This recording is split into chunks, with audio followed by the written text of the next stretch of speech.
Hi there, this is Bob Martin with RCSub.com and the Nautilus Dry Docks, and today I wanted to share with you one of my recently completed projects. This is a 66.5 inch long Generation 3 Nautilus from custom replicas available through the Nautilus Dry Docks website at nautilusdrydocks.com. This is a full static diving submarine. It's got a lot of additional features, including operational bow thrusters and, as you can see, also operational lights.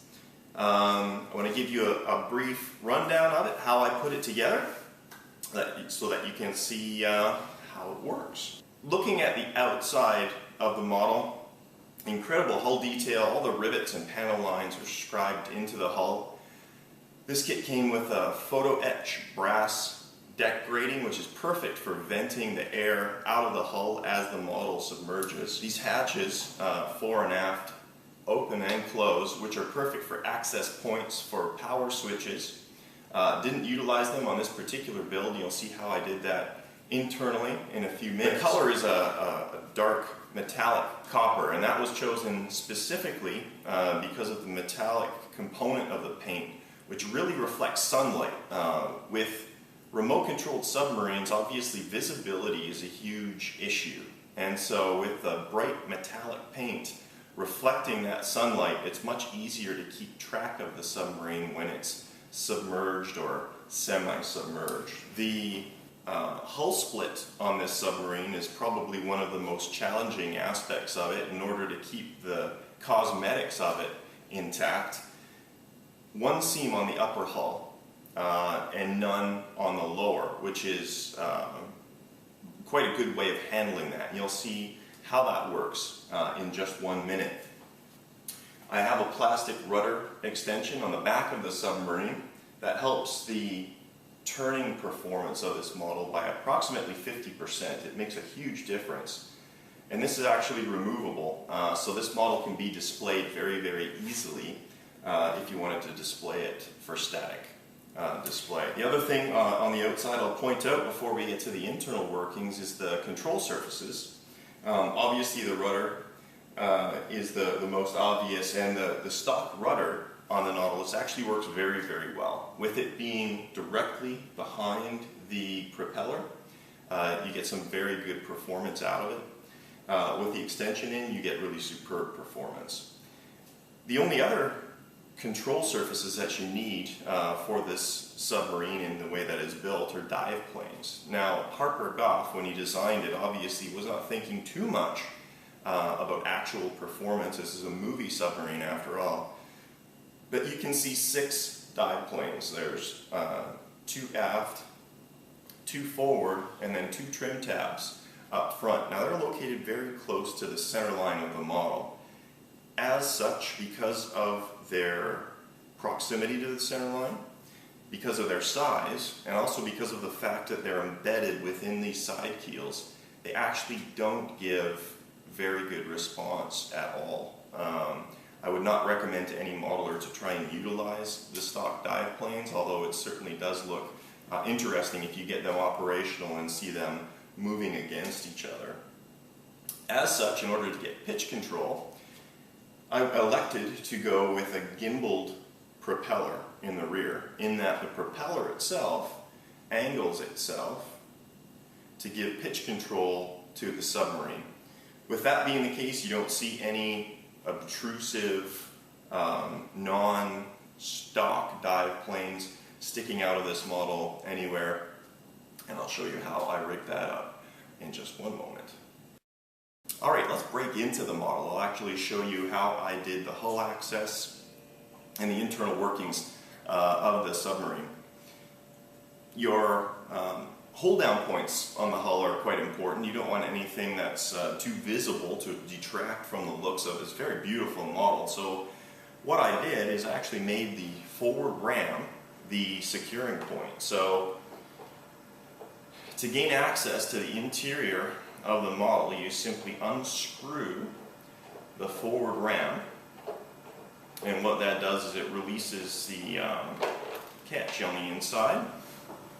The rear portion has some catches that go underneath the rear part, so to gain access you simply lift up, slide forward, and you've got full access to the interior of the model. Now, as you can see, or as you saw, the lights were operational. Instead of switches, I made things very, very simple in that the main power and lighting are simply plugs. So to operate the model, to get it prepped for the sea, you simply connect these power leads and the model is set to go. Okay, we're now looking at the interior of this Nautilus model. I'm going to start from the bow and work my way aft to show you how things are set up here. Here you can see the hold down point for the ram. On the upper hull there's another section that goes behind, and this screw goes all the way through it. This is the forward bow thruster. You can see the through point there for the water. This is the bow thruster watertight container. It's got a small motor in there with a drive shaft, universal drive shaft to keep vibration down. Got a couple of trim weights in here. This is the watertight cylinder or dive module. This one was supplied by OTW Designs. These are marketed through the Nautilus dry docks, and these particular ones are specifically suited for this model in terms of reserve buoyancy and size. This brass rod right here is what basically holds the watertight cylinder or dive module in place. 2 screws, you lift up, and the whole thing does come right out of the model. The forward section of the dive module houses the high pressure pump. You've got a valve system and the pump itself. This system does not use compressed gas like a lot of my other builds. That means that basically you're not going to run out when your battery starts dying on you. You will notice reduced performance out of the model in terms of speed and such, and you can bring it back in and charge it up. With an air system, you run out of air and you may not know until it doesn't come up, which is not an extremely good way of doing it. Moving into the center section, you can see the baffled ballast tank. The way that this works, the pump will pump water through these blue silicone tubes into the dive or the ballast chamber. The water displaces the air. The air is compressed, forced up and actually into the forward section. The neat thing about that is that if the valve ever does leak, what you'll find is the air pressure will force the water back out and surface your boat, which is certainly a good thing to have happen rather than leaving it at the bottom of a pond. Underneath, I don't know if you can make it out here, is the 12 volt, 12 amp nickel metal hydride batteries that provide main power for this model. In the rear section you can see the main main propulsion motor. That's electronically suppressed so that it doesn't interfere with the receiver. And it's also got internal gearing to make sure you get most efficient power transfer to your drivetrain. You've got your 2 main servos providing dive plane and rudder control, or you've got 2 electronic speed controllers, one for the main propulsion motor and the other one for the bow thruster. Moving to the back, you can see the power leads, 2 main power leads. These are waterproof connectors that send power up to the bow thruster. You got the seal for your main drive shaft and your 2 outputs for dive plane and rudder. Now, I talked earlier about the gimbaled propeller. I'm going to try and show this to you here. These white connectors are something that I built myself, inspired by Dave Merriman. And these are magnetic catches. They make it so that you don't need to make a hard connection for the linkage. It makes it very easy to take in and out the dive module. So I'm just going to disconnect this right here, force my servo forward a bit. So this is the dive plane linkage. You can move it forward and back. You can see my main drive shaft there rotating up and down. And as I do this, you can see in the back that the main screw is angling upwards and downwards. Like I said, this eliminates the need for an auxiliary set of dive planes behind the propeller, which I've done in the past and work exceptionally well. This is just a little bit more elegant of a solution, a little bit cleaner. The other linkage here is for the rudder.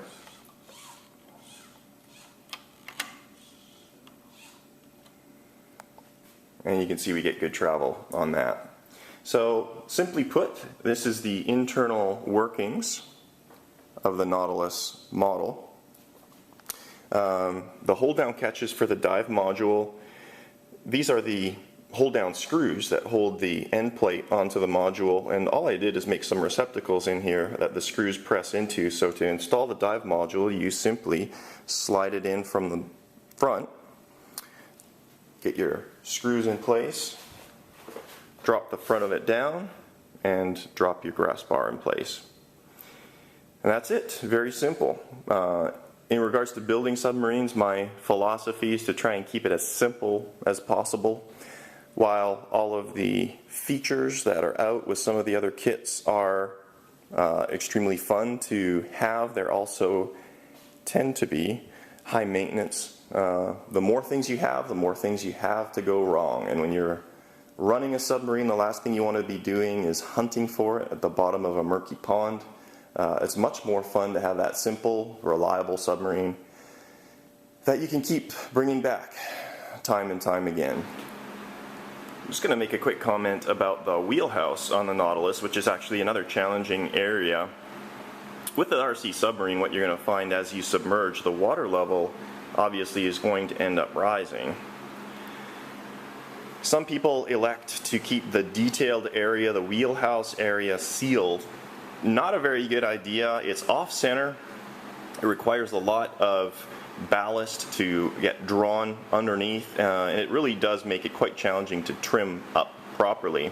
As such, what I recommend, and what I did in this particular case, is had the wheelhouse free flooding. That is, as the model submerges, the water level does come up right through the wheelhouse. All of the air inside actually comes out vent holes that are in the model. How I did that, the wheelhouse itself is permanently attached to the hull, but on the inside, the wheelhouse floor is composed of a wire mesh, and I'm sure you probably can't see that with this video camera. However, you will take my word for it. Wire mesh allows all of the air to vent up through the wheelhouse, and then it basically exits, if you can see it there, through a small hole hidden underneath the raker arch, and also in the tips of the alligator eyes. I've got more venting up underneath the hatch, and of course all of these deck grates allow air to escape the hull. You can see the reflection from the ballast tank below in there. But it is nice and subtle, and it does make for a really, really good way of venting all that trapped air up and out of the model. Before I button this model back up, I'll just show you quickly the inside of the upper hull. You can see the Salon details that I put into place. I do have Ned Land, Conseil, and Professor Aronnax sitting in front of the couches. Hopefully you can see that in the video.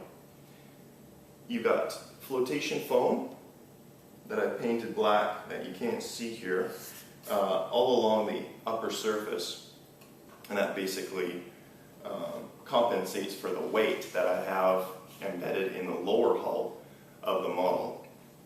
When you're putting these together, remember the rule to keep your weight low and your flotation high. And what that'll do is it will give you excellent stability in your model when you are running. So just putting it back together again, slip the back in, make sure that my hull points are stretched out and overlapping.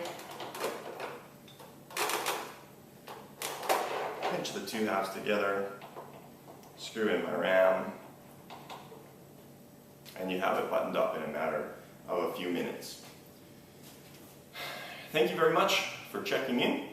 Again, my name is Bob Martin, rcsub.com, and the Nautilus Dry Docks. If you have any questions, comments, by all means, please send me an email, bob@rc-sub.com. I would love to hear from you. Thank you very much, and we'll see you next time.